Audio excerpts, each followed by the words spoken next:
ಎಲ್ಲರಿಗೂ ವೀರು ಕನ್ನಡ ಯೂಟ್ಯೂಬ್ ಚಾನೆಲ್ಗೆ ಆತ್ಮೀಯವಾದ ಸ್ವಾಗತ.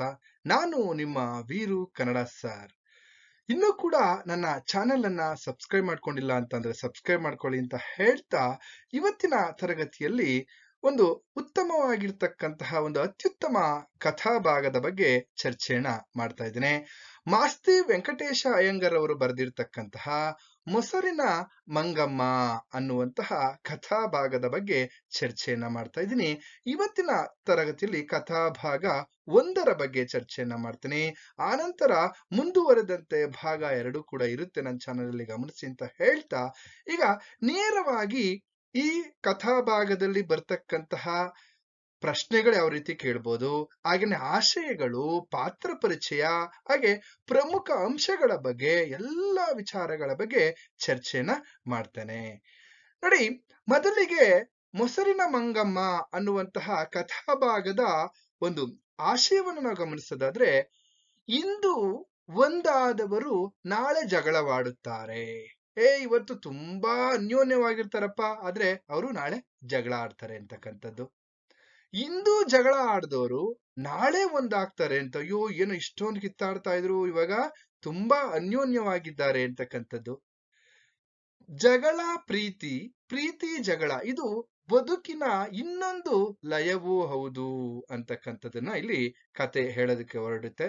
ಹಾಗೇನೆ ಇದನ್ನ ಅರಿತಂತಹ ದೃಷ್ಟಿ ಅಥವಾ ಬದುಕನ್ನ ಅರ್ಥಪೂರ್ಣವಾಗಿ ನೋಡುವಂತಹ ಒಂದು ವಿಚಾರವನ್ನ ನಾವು ಈ ಕಥಾಭಾಗದಲ್ಲಿ ಗಮನಿಸ್ತಾ ಹೋಗ್ಬೋದು.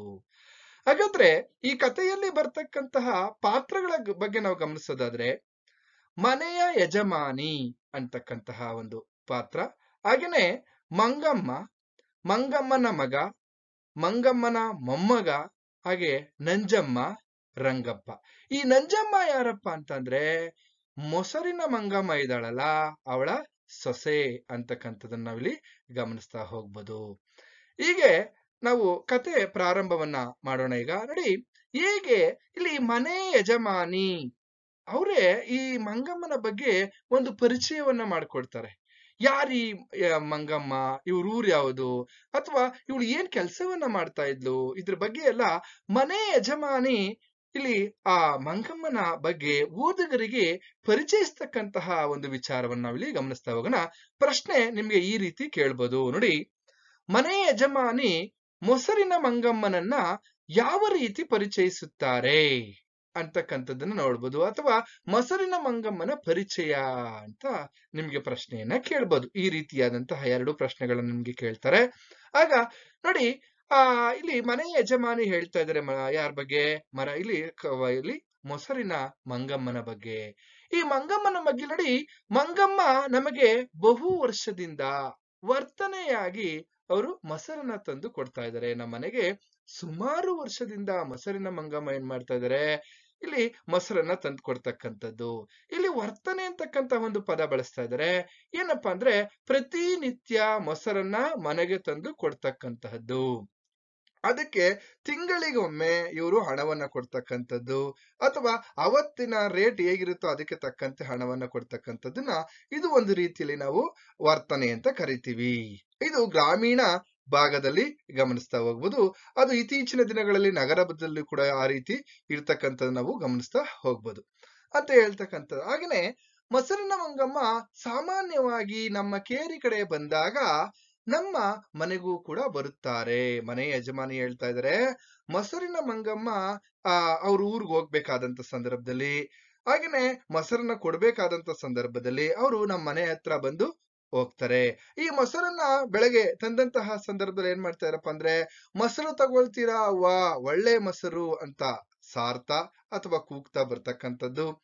ಹಾಗೆ ನಮಗೆ ಬೇಕಿದ್ದರೆ ನಾವು ತೆಗೆದುಕೊಳ್ಳುವುದು, ಅಥವಾ ಇಲ್ಲಿ ಮಾರನೇ ದಿವಸ ಇಲ್ಲಿ ತೆಗೆದುಕೊಂಡಾಗ ಆ ದಿವಸವೇ ಹಣವನ್ನ ಕೊಡ್ತಕ್ಕಂಥದ್ದು, ಅಥವಾ ಮಾರನೇ ದಿವಸ ಮೊಸರಿನ ಮಂಗಮ್ಮನಿಗೆ ಹಣವನ್ನ ಕೊಡ್ತಕ್ಕಂಥದ್ದು, ಅಥವಾ ತಿಂಗಳಿಗೆ ಒಂದು ಸಾರಿ ಹಣವನ್ನ ಕೊಡ್ತಕ್ಕಂಥದ್ದು. ಈ ರೀತಿಯಾದಂತಹ ಒಂದು ವ್ಯವಹಾರ ಅಥವಾ ಒಂದು ವ್ಯಾಪಾರ ನಡೀತಾ ಇತ್ತು.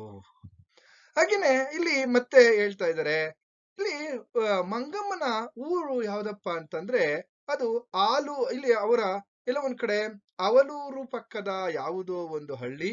ಅದು ಅಥವಾ ವೆಂಕಟಾಪುರವೋ ಎಂತದೋ ಒಂದು ಊರು ಅಥವಾ ಆ ವೆಂಕಟಾಪುರ ಅನ್ನುವಂತಹ ಹೆಸರಿನ ಒಂದು ಗ್ರಾಮ ಅಂತ ಆ ಮಂಗಮ್ಮನ ಊರಿನ ಬಗ್ಗೆ ಮಂಗಮ್ಮನ ಬಗ್ಗೆ ಪರಿಚಯವನ್ನ ಮಾಡ್ತಾ ಇದ್ದಾರೆ.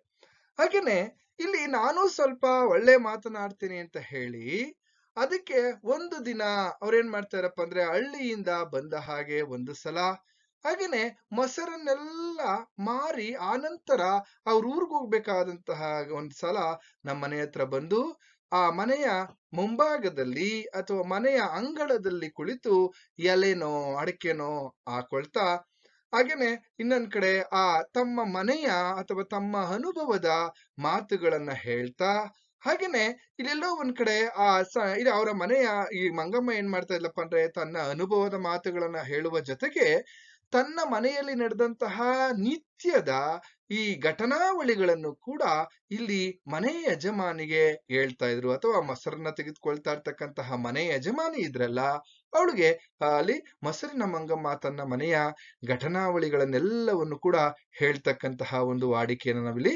ಗಮನಿಸ್ತಾ ಹೋಗ್ಬೋದು. ಅಥವಾ ಅವಳಿಗೆ ರೂಢಿಯಾಗಿತ್ತು, ಪ್ರತಿ ದಿವಸ ಬಂದು ಹೇಳ್ತಾ ಇದ್ಲು. ಅಂದ್ರೆ ಒಂದು ಹಳ್ಳಿಯ ಮುಕ್ತ ಹೆಣ್ಣು ಮಗಳು ಹೇಗೆ ಇನ್ನೊಬ್ಬ ಹೆಣ್ಣು ಮಗಳ ಜೊತೆ ತನ್ನ ಮನೆಯ ವಿಚಾರಗಳನ್ನ ಹಂಚ್ಕೊಳ್ತಾ ಇದ್ಲು ಅನ್ನೋದನ್ನ ನಾವಿಲ್ಲಿ ಗಮನಿಸ್ತಾ ಹೋಗ್ಬೋದು. ಅಂದ್ರೆ ಅವರಿಬ್ರಿಗೂ ಒಂದ್ ರೀತಿಲಿ ಒಳ್ಳೆ ಬಾಂಧವ್ಯ ಇತ್ತು ಅಥವಾ ಒಳ್ಳೆ ಸ್ನೇಹ ಇತ್ತು ಅಂತಕ್ಕಂಥದ್ದನ್ನ ನಾವಿಲ್ಲಿ ಗಮನಿಸ್ತಾ ಹೋಗ್ಬೋದು. ಆನಂತರ ಇನ್ನೊಂದ್ ಕಡೆ ಒಟ್ಟಿನಲ್ಲಿ ಈ ಮಂಗಮ್ಮ ಏನಪ್ಪಾ ಅಂತಂದ್ರೆ ತನ್ನ ಅನುಭವದ ಮಾತನ್ನ ಹೇಳ್ತಾ ಇದ್ಲು ಅನ್ನೋದನ್ನ ಇಲ್ಲಿ ಮನೆ ಯಜಮಾನಿ ಹೇಳ್ತಾ ಇದ್ದಾರೆ. ಹಾಗೇನೆ ಒಂದ್ಸಾರಿ ಹೋದ್ ತಿಂಗಳು ಮಂಗಮ್ಮ ಹೀಗೆ ಬೆಳಗ್ಗೆ ಬಂದು ಮೊಸರು ತಗೊಳ್ತೀರಾ ಅಂತ ಅಮ್ಮಯ್ಯ ಇಲ್ಲಿ ಮೊಸರು ತಗೊಳ್ತೀರಾ ಅಂತ ಕೇಳಿದಾಗ ಇಲ್ಲಿ ನನ್ನ ಮಗ ಏನ್ ಮಾಡಿದಾನೆ ಅಂದ್ರೆ ಇಲ್ಲಿ ಈ ನಮ್ಮ ಈ ಮನೆ ಯಜಮಾನಿ ಇದಲ್ಲ ಆ ಯಜಮಾನಿಗೆ ಒಬ್ಬ ಮಗ ಇದ್ದಾನೆ. ಆ ಮಗ ಏನ್ ಮಾಡಿದಾನೆ ತಗೊಳ್ತೀವಿ ಅಂತ ಹೇಳಿ ಅವನ ಕೈಯಲ್ಲಿ ಹಿಡಿದಾಗ ಅವನಿಗೆ ಎಲ್ಲ ಒಂದ್ ಕಡೆ ಮೊಸರಿನ ಮಂಗಮ್ಮ ಏನ್ ಮಾಡ್ತಾಳಪ್ಪ ಅಂದ್ರೆ ಮೊಸರನ್ನ ಕೊಡ್ತಕ್ಕಂಥದ್ದು. ಆನಂತರ ಇಲ್ಲಿ ಮನೆ ಯಜಮಾನಿ ಬಂದು ಮೊಸರನ್ನ ತೆಗೆದುಕೊಳ್ತಕ್ಕಂಥದ್ದು ಹೀಗೆ ನಡೀತಾ ಇತ್ತು. ಹಾಗಾದ್ರೆ ಇಲ್ಲಿ ಆಗ ಆ ಮನೆ ಯಜಮಾನಿಯ ಮಗನನ್ನ ನೋಡಿದಂತಹ ಸಂದರ್ಭದಲ್ಲಿ ಈ ಮಂಗಮ್ಮ ಒಂದು ಮಾತನ್ನ ಹೇಳ್ತಾರೆ, ಎಂತಹ ಮಗ ನಿನ್ನ ಗುಣದಂತೆ ಇದ್ದಾನೆ ನೋಡಿ, ಬಂಗಾರದಂತಹ ಮಗನನ್ನ ಎತ್ಕೊಂಡಿದೀಯಾ, ನಿನ್ನ ಗುಣ ಹೆಂಗೋ ಹಾಗೆ ನಿನ್ ಮಗನ ಗುಣನೂ ಕೂಡ ಆಯ್ತೆ ಅಂತಕ್ಕಂಥದ್ದು. ಆನಂತರ ಎಲ್ಲೋ ಒಂದ್ ಕಡೆ ಈ ಮಂಗಮ್ಮನಿಗೆ ತನ್ನ ಮಗನ ನೆನಪಾಗುತ್ತೆ. ತನ್ನ ಮಗನ ನೆನಪಾದಂತಹ ಸಂದರ್ಭದಲ್ಲಿ ಎಲ್ಲೋ ಒಂದ್ ಕಡೆ ಭೂತ ಕಾಲದಲ್ಲಿ ಅಂದ್ರೆ ತನ್ನ ಮಗ ಹೀಗೆ ಇದ್ದ, ಆದ್ರೆ ಈಗ ಯಾವ ರೀತಿ ವರ್ತಮಾನದಲ್ಲಿ ಬದಲಾವಣೆ ಆಗಿದ್ದಾನೆ ಅನ್ನೋ ಒಂದು ವಿಚಾರವನ್ನ ಅಥವಾ ವಾಸ್ತವದಲ್ಲಿ ಯಾವ ರೀತಿ ಇದ್ದಾನೆ ಇದೆಲ್ಲವೂ ನೆನಪಾಗಿ ಅಯ್ಯೋ ಏನ್ ಮಕ್ಳವ, ಈಗ ಬೆಳಿತಾ ಇರ್ತಕ್ಕಂಥ ಹುಡುಗ ಎಲ್ಲೋ ಒಂದ್ ಕಡೆ ಬೆಳಿತಾ ಇದ್ದಾನೆ. ಬೆಳೆದ್ಮೇಲೆ ಇಲ್ಲಿ ಎಲ್ಲೋ ಒಂದ್ ಕಡೆ ಏನ್ ಮಾಡ್ತಾನಪ್ಪ ಅಂತಂದ್ರ ಅಮ್ಮ ನೀನಿದ್ದೀಯ, ಬೆಳೆಯೋವರೆಗೂ ಅಮ್ಮ ಅಮ್ಮ ಅಂತ ಇರ್ತವೆ. ಬೆಳೆದಾದ್ಮೇಲೆ ಅಮ್ಮ ನೀನ್ ಇನ್ನೂ ಇದೀಯಾ ಅನ್ನುವಂತಹ ಒಂದು ಪ್ರವೃತ್ತಿಯನ್ನ ಬೆಳೆಸ್ಕೊಂಡ್ಬಿಡ್ತವೆ ಅಂತಕ್ಕಂತಹ ಒಂದು ವಿಚಾರವನ್ನ ಹೇಳಿದಾಗ ಇಲ್ಲಿ ಮನೆ ಯಜಮಾನಿಗೆ ಆಶ್ಚರ್ಯವಾಗುತ್ತೆ. ಯಾಕೆ ಈ ರೀತಿ ಮಾತನಾಡ್ತಾ ಇದ್ದಾರೆ ಅಂತ ಹೇಳಿ, ಯಾಕೆ ಮಂಗಮ್ಮ ಏನಾಯ್ತು, ಯಾಕೆ ಈ ರೀತಿ ಮಾತನಾಡ್ತಾ ಇದೀಯಾ ಇವತ್ತು ಅಂತ ಕೇಳಿದಂತ ಸಂದರ್ಭದಲ್ಲಿ ಆಗ ಮಗ ನೀ ಹೇಳಿದ ಮಾತು ಕೇಳಲಿಲ್ಲವೇ ಅಂತ ಅವರು ಪ್ರಶ್ನೆ ಮಾಡ್ತಾರೆ. ಯಾಕೆ ನಿನ್ ಮಗ ನೀನ್ ಹೇಳಿದ ಮಾತನ್ನ ಕೇಳ್ತಾ ಇಲ್ವಾ ಹಾಗಾದ್ರೆ ಅಂತಕ್ಕಂಥದ್ದು.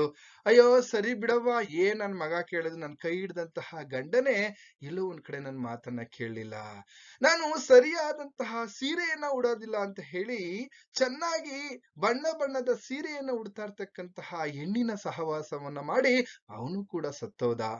ನನಗೆ ನನ್ನ ಗಂಡನಿಂದಲೂ ಕೂಡ ನೆಮ್ಮದಿ ಇಲ್ಲದೆ ಹೋಯ್ತು. ಆದರೆ ಏನ್ ಮಾಡೋದವ್ವ, ಈಗ ಗಂಡನನ್ನ ಕಳ್ಕೊಂಡಿದ್ದೀನಿ. ಹಾಗೆ ಅದಾದ್ಮೇಲೆ ನಾನು ಈ ಅಮೃತವನ್ನ ಮಾರ್ತಿದ್ದೀನಿ, ಅಂದ್ರೆ ಮೊಸರನ್ನ ಮಾಡಿ ಬದುಕನ್ನ ನಡೆಸ್ತಾ ಇದ್ದೀನಿ. ಹಾಗೆ ಈ ನಡೆಸ್ತಾ ಇರ್ತಕ್ಕಂತಹ ಸಂದರ್ಭದಲ್ಲಿ ಏನವ ಮಾಡೋದು, ಯಾಕೆಂದ್ರೆ ನಾನು ಅವಾಗ ಒಳ್ಳೆ ಸೀರೆಯನ್ನ ಉಟ್ಟಿದ್ರೆ ನನ್ನ ಗಂಡ ನನ್ನ ಜೊತೆಲಿ ಇರ್ತಿದ್ದ ಅಂತ ತನ್ನ ವಿಚಾರವನ್ನ ಹೇಳ್ತಾ ತನ್ನ ಬದುಕಿನ ವಿಚಾರವನ್ನ ಹೇಳ್ತಾ ಇದ್ದಾರೆ. ಇಲ್ಲಿ ನಾವು ಒಂದು ಪ್ರಶ್ನೆಯನ್ನ ಗಮನಿಸ್ತಾ ಹೋಗ್ಬೋದು. ಮನೆ ಯಜಮಾನಿಗೆ ಮಂಗಮ್ಮ ಹೇಳಿದ ಅನುಭವದ ಮಾತುಗಳು ಯಾವುವು ತಿಳಿಸಿ ಅಂತ ಹೇಳ್ಬೋದು. ಮನೆ ಯಜಮಾನಿಗೆ ಮಂಗಮ್ಮ ಹೇಳಿದಂತಹ ಅನುಭವದ ಮಾತುಗಳು ಯಾವುವು ಅಂತ ಪ್ರಶ್ನೆಯನ್ನ ಕೇಳ್ಬೋದು. ನೆನಪೇ ಇಟ್ಕೊಂಡಿರಿ. ಈ ಹೇಳಿರ್ತಕ್ಕಂಥ ಒಂದು ವಿಚಾರವನ್ನ ಹೇಳ್ತಾ ನೆಕ್ಸ್ಟ್ ಮುಂದುವರಿತಕ್ಕಂತಹ ವಿಚಾರ ಹೇಳ್ತೀನಿ. ಅದು ಈ ಪ್ರಶ್ನೆಗೆ ಸಂಬಂಧಪಟ್ಟಿರ್ತಕ್ಕಂಥ ಉತ್ತರ ಆಗಿರ್ತದೆ. ಇಲ್ಲಿ ಏನ್ ಮಾಡಿದಾಳೆ?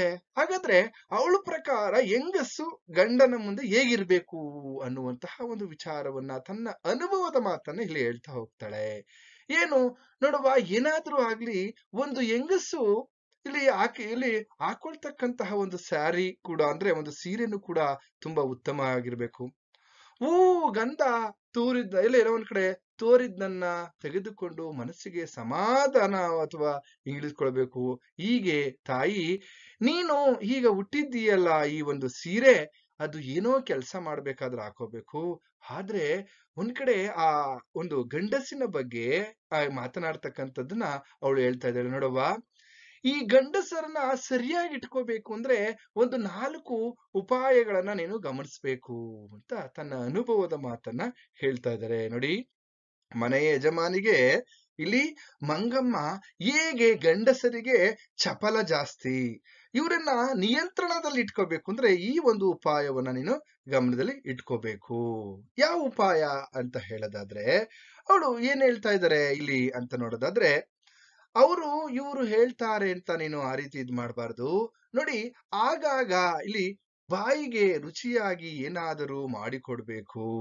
ಉಪಾಯ 1, ಆಗಾಗ ಗಂಡನಿಗೆ ರುಚಿಯಾಗಿ ಏನಾದ್ರೂ ಮಾಡ್ಕೊಡ್ಬೇಕು. ಹಾಗೇನೆ ಕಣ್ಣಿಗೆ ಚಂದವಾಗಿ ಸಿಂಗಾರ ಮಾಡ್ಕೊಂಡು ಕಷ್ಟ ಇರಲಿ ನಿಷ್ಠೂರವಿರಲಿ ನಗ್ನಗ್ತಾ ಸಂಸಾರ ಮಾಡ್ಬೇಕು ಅಥವಾ ನಗ್ನಗ್ತಾ ಮಾತನಾಡಿಸ್ಬೇಕು ಅಂತಕ್ಕಂಥದ್ದು. ಹಾಗೇನೆ 3ನೇದೇನಪ್ಪ ಅಂದ್ರೆ, ಮನೆಗೆ ಬೇಕಾದನ್ನ ತುಂಬಾ ತರ್ಸ್ಕೊಂಡ್ಬಿಟ್ಟು ಆಗಾಗ ಕೇಳಿದರೆ ಇಲ್ಲ ಒಂದ್ ಕಡೆ ಕೇಳಿದರೆ ಇಲ್ಲಿ ಇರೋದು. ಮನೆಗೆ ಬೇಕಾದನ್ನ ಏನ್ ಮಾಡೋದಪ್ಪ ಅಂದ್ರೆ ತರ್ಸ್ಕೊಂಡ್ಬಿಟ್ಟು ಅವಾಗವಾಗ ಕೇಳ್ಬಾರ್ದು ಅಂತಕ್ಕಂಥದ್ದು. ಇನ್ನೊಂದೇನಪ್ಪ ಅಂದ್ರೆ, ಹಾಗೇನೆ ನೆಕ್ಸ್ಟ್ ಮುಂದುವರೆದಂತೆ 3 ಕಾಸೋ 6 ಕಾಸೋ ಇಲ್ಲಿ ಇರೋದು ಕಣವ. ಇಲ್ಲ ಅವ್ರೇನ್ ಮಾಡ್ತಾರೆ, ಏನಾದರೂ ಸಂದರ್ಭ ಬಿದ್ದಾಗ ಅವರಿಗೆ ಕೊಡ್ತಕ್ಕಂಥದ್ದು. 3 ಕಾಸೋ 6 ಕಾಸೋ ನಮ್ಮ ಹತ್ರ ಇರ್ತಕ್ಕಂಥದನ್ನ ಸಂದರ್ಭ ಬಿದ್ದಾಗ ಅವರು ಕೊಡ್ಬೇಕು ಅಂತಕ್ಕಂಥದ್ದು. ಇದು ಕಾಣವ್ವ ನಾರು ಬೇರು ಅಂದ್ರೆ ಮನೆ ಹೆಂಗ್ಸು ಇದನ್ನೆಲ್ಲ ಮಾಡಿದ್ರೆ ಗಂಡ ಅನ್ನೋನು ಇಲ್ಲಿ ಮನೆ ನಾಯಂಗೆ ಇರ್ತಾನವ್ವ ಅಂತ ಇಲ್ಲಿ ಹೇಳ್ತಾ ಇದೆ. ಈ ಒಂದು ತನ್ನ ಅನುಭವದ ಮಾತನ್ನ ಇಲ್ಲಿ ಮನೆ ಯಜಮಾನಿಗೆ ಹೇಳ್ತಕ್ಕಂಥದ್ದು. ಅಂದ್ರೆ ಗಂಡನನ್ನ ಯಾವ ರೀತಿ ನಿಯಂತ್ರಣದಲ್ಲಿ ಇಟ್ಕೋಬಹುದು ಅಥವಾ ಗಂಡನನ್ನ ಇಟ್ಕೊಳ್ತಕ್ಕಂಥ ಉಪಾಯ ಏನು ಅನ್ನೋದ್ರ ವಿಚಾರವನ್ನ ಇಲ್ಲಿ ಹೇಳ್ತಾ ಇದ್ದಾರೆ. ಯಾರು? ಮೊಸರಿನ ಮಂಗಮ್ಮ. ಆಯ್ತು, ಇದೆಲ್ಲ ಆದ್ಮೇಲೆ ಒಂದ್ 15 ದಿವಸ ಆಯ್ತು. 15 ದಿವಸ ಆದ್ಮೇಲೆ ಮತ್ತೆ ಈಗ ಏನ್ ಮಾಡಿದಾರಪ್ಪ ಅಂದ್ರೆ, ಈ ಮಂಗಮ್ಮ ಬಂದಿದ್ದಾರೆ. ಸುಮಾರು 15 ದಿವಸದಿಂದ ಕಾಣ್ಲಿಲ್ಲ. ಈಗ ಬಂದು ಇಲ್ಲಿ ಮಾತನಾಡ್ತಾ ಇದ್ದಾರೆ. ಏನ್ ಮಾತನಾಡ್ತಾ ಇದ್ದಾಳೆ ಹಾಗಾದ್ರೆ ಅಂತಂದ್ರೆ, ನೋಡಿ ಇಲ್ಲಿ ಒಂದು ಪ್ರಶ್ನೆನ ನಿಮ್ಗೆ ಕೇಳ್ತಾರೆ. ಇಲ್ಲಿ ಮೊಸರಿನ ಅಥವಾ ಮಂಗಮ್ಮ ಮಗನಿಂದ ಬೇರೆಯಾಗಿ ಜೀವನ ನಡೆಸಲು ಕಾರಣವೇನು? ಮಂಗಮ್ಮ ಇಲ್ಲಿ ಮಗನಿಂದ ದೂರವಾಗಿ ಜೀವನ ನಡೆಸಲು ಇಲ್ಲಿ ಕಾರಣ ಏನು? ಅಥವಾ ಬೇರೆ ಸಂಸಾರವನ್ನ ಹೂಡಲು ಅಥವಾ ಬೇರೆ ಆಗಲು ಕಾರಣ ಏನು ಅನ್ನೋದ್ರ ಬಗ್ಗೆ ಇಲ್ಲಿ ಒಂದು ಪ್ರಶ್ನೆಯನ್ನ ನಿಮಗೆ ಕೇಳ್ತಾರೆ. ಹೇಗೆ ಅಂದ್ರೆ, ಒಂದು 15 ದಿವಸ ಆಯ್ತು ಬಂದಿಲ್ಲ. ಆನಂತರ ಬಂದಿದ್ದಾರೆ ಯಾರು? ಇಲ್ಲಿ ಬಂದಿದ್ದಾಳೆ ಯಾರಪ್ಪ ಅಂತಂದ್ರೆ ಮಂಗಮ್ಮ. ಆಗ ಮನೆ ಯಜಮಾನಿ, ಏನು ಇಷ್ಟು ದಿನ ಮಂಗಮ್ಮ ಬರ್ಲೇ ಇಲ್ಲ, ಹೇಗಿದ್ದೀಯಾ ಏನು ಈ ತರ ಕುಶಲೋಪರಿಯನ್ನ ವಿಚಾರಿಸಿದಂತಹ ಸಂದರ್ಭದಲ್ಲಿ ಏನ್ ಹೇಳದವ್ವ, ನನ್ ಜನ್ಮ ಯಾರಿಗೂ ಬೇಡದೆ ಹೋಯ್ತು ಅಂತ ಒಂದ್ ರೀತಿ ದುಃಖದ ಮಾತುಗಳನ್ನ ಹೇಳ್ತಾ ಇರ್ತಕ್ಕಂಥದ್ದು. ಆಗ ಮತ್ತೆ ಕಣ್ಣೀರನ್ನ ಹಾಕ್ತಾ ಇದ್ದಾರೆ. ಆಗ ಇಲ್ಲಿ ಮನೆಯ ಯಜಮಾನಿ ಏನ್ ಮಾಡ್ತಾರೆ, ಯಾಕೆ ಏನಾಯ್ತು ಅಂತಂದಾಗ, ಏನೂ ಇಲ್ಲ ಕಣವ್ವ, ನನ್ ಸೊಸೆ ಈ ನನ್ನ ಮೊಮ್ಮಗಿಗೆ ಒಂದೇ ಸಮ ಹೊಡಿತಾ ಇದ್ಲು. ಆ ಹೊಡಿತಾ ಇರ್ತಕ್ಕಂತಹ ಸಂದರ್ಭದಲ್ಲಿ ಯಾಕೆ ಆ ಮಗಿಗೆ ಈ ತರ ಹೊಡಿತೀಯಾ ಅಂತ ಕೇಳ್ದೆ ಅಷ್ಟೇ. ಅಷ್ಟಕ್ಕೇನೆ ಅವಳು ನನ್ನನ್ನೇ ಬೈಯೋದಿಕ್ಕೆ ಪ್ರಾರಂಭ ಮಾಡ್ಬಿಟ್ಲು. ನಾನೆತ್ತ ಮಗವನ್ನ ನಾನ ನೋಡಿಯೋದಿಕ್ಕೆ ನನಗೆ ಸ್ವತಂತ್ರ ಇಲ್ವಾ ಅನ್ನೋ ರೀತಿಯಲ್ಲಿ ನನ್ನನ್ನ ಮಾತಾಡಿಸಿ ನನಗೆ ಬೈದ್ಬಿಟ್ಲು ಕಣವ. ಈ ವಿಚಾರವನ್ನ ನಾನು ಬಂದಂತಹ ನನ್ನ ಮಗನಿಗೆ ಹೇಳ್ದೆ. ಅಲ್ಲ ಕಣೋ, ಏನೋ ಅರಿಯದ ಕಂದಮ್ಮ, ಏನೋ ಅರಿಯದ ಮಗಿಗೆ ಈ ತರ ಹೊಡೆದ್ಲು. ಅವಳು ಹೊಡೆದಿದ್ದಕ್ಕೆ ನೀನ್ ಏನು ಕೇಳಲ್ವೇನೋ ಅಂತ ಹೇಳಿದಕ್ಕೆ, ಏನ್ ಕೇಳದವ್ವ, ಆ ಅವಳ ಮಗಿಗೆ ಅವಳು ಹೊಡೆಯೋದ್ ತಪ್ಪ ಅಂತ ಅವನು ಕೂಡ ತನ್ನ ಹೆಂಡತಿಯ ಪರವಾಗಿಯೇ ಮಾತನಾಡ್ದ. ಇದನ್ನ ನೋಡಿ ಎಲ್ಲೋ ಒಂದ್ ಕಡೆ ನನಗೆ ತುಂಬಾ ದುಃಖ ಆಯ್ತು ಅಂತ ಇಲ್ಲಿ ಆ ಮನೆ ಯಜಮಾನಿಯ ಜೊತೆ ಇಲ್ಲಿ ತನ್ನ ಕಷ್ಟವನ್ನ ಅಥವಾ ತನ್ನ ಮನೆಯಲ್ಲಿ ನಡೆದಿರ್ತಕ್ಕಂತಹ ಘಟನೆಯ ಬಗ್ಗೆ ಇಲ್ಲಿ ಮಂಗಮ್ಮ ಹೇಳ್ತಾ ಇರ್ತಕ್ಕಂಥದ್ದು. ಇದಾದ್ಮೇಲೆ ಸರಿ ಏನ್ ಮಾಡೋದು? ಇದೆಲ್ಲ ಆದ್ಮೇಲೆ ಅವಳ ತಂಟೆಗೆ ನೀನ್ ಹೋಗ್ಬೇಡ ಕಣವ್ವ ಅಂತ ನನ್ ಮಗ ಹೇಳ್ತಕ್ಕಂಥದ್ದು. ಹಾಗಾದ್ರೆ ನಾನ್ ಮಾಡಿದ ತಪ್ಪಾ ಅನ್ನುವಂತಹ ಪ್ರಶ್ನೆ. ಇದಾದ್ಮೇಲೆ ತಪ್ಪು ಸರಿನೋ ಇಲ್ಲಿ ಎಲ್ಲ ಒಂದ್ ಕಡೆ ಎತ್ತೋಳು ಮಗನನ್ನ ದಂಡಿಸಿದ್ರೆ ಅದೇನಕ್ಕೆ ಇಲ್ಲಿ ಎಲ್ಲ ಒಂದ್ ಕಡೆ ಅದೇನ ಇಲ್ಲಿ ತಪ್ಪಾಗುತ್ತೆ ಅಂತಕ್ಕಂತಹ ಮಾತು. ಇದೆಲ್ಲ ಆದ್ಮೇಲೆ ಸರಿ, ನಾಳೆ ಅವಳು ತಾಯಿಯನ್ನ ಆಚೆ ಕಳಿಸುವಂದ್ರೆ ನೋಡಿ, ಅಲ್ಲೇನೆ ಆ ಮಂಗಮ್ಮ ತನ್ನ ಮಗನಿಗೆ ಪ್ರಶ್ನೆಯನ್ನ ಮಾಡ್ತಾಳೆ. ನಾಳೆ ನಿನ್ನ ಹೆಂಡತಿ ನನ್ನನ್ನ ಮನೆಯಿಂದ ಆಚೆ ಕಳಿಸು ಅಂತಂದ್ರೆ ಕಳಿಸ್ತೀಯಾ? ಹೌದವ್ವ, ಇನ್ನೇನ್ ಮಾಡಕ್ಕಾಗುತ್ತೆ, ಕಳಿಸ್ತೇನೆ. ಇನ್ನೇನು ಮಾಡಕ್ಕಾಗ್ತದವಾ? ಹೆಂಡ್ತಿ ಇದ್ರೆ ನಾನಿದ್ರೆ ಹೆಂಡ್ತಿ. ಯಾಕೆಂದ್ರೆ ಅವಳು ನನ್ನನ್ನೇ ನಂಬ್ಕೊಂಡು ಬಂದಿದ್ದಾಳೆ ಅಂತಕ್ಕಂಥದ್ದು.